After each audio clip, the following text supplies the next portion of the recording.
But nothing has changed more since I started running the company in 1976 than the law, or more specifically, the interpretation of the law.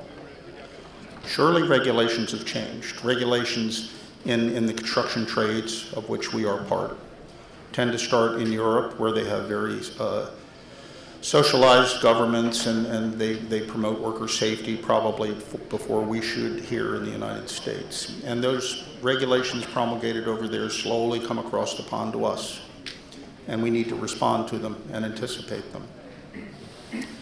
As that process goes on, the regulatory agencies that enforce those respond to the legal system, the judicial system.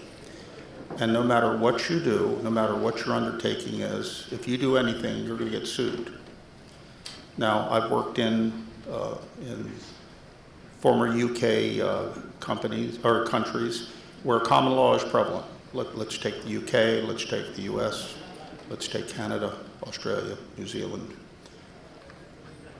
We know what common law works with in terms of strict liability or ultra-hazardous activity. If you handle nuclear materials or you handle explosives, you fall in a different category of common law.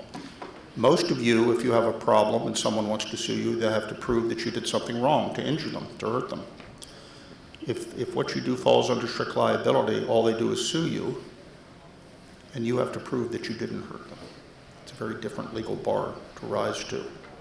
It's problematic, in fact.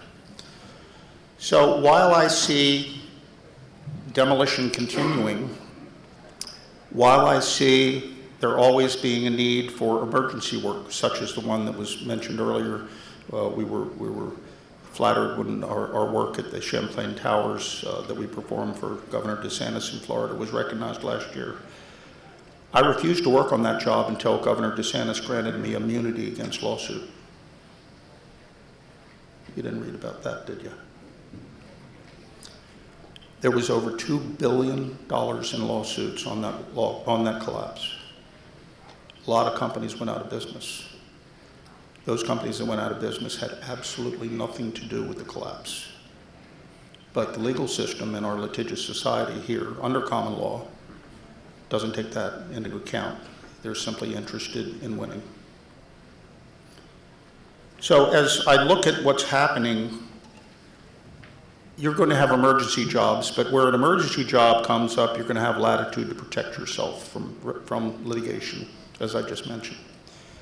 You're going to have structures that you just can't reach with your equipment, despite this beautiful equipment that is reaching higher and higher above grade with the high reaches now getting up over 200 feet. Eventually, they're not going to get any higher, and something's got to get those structures down.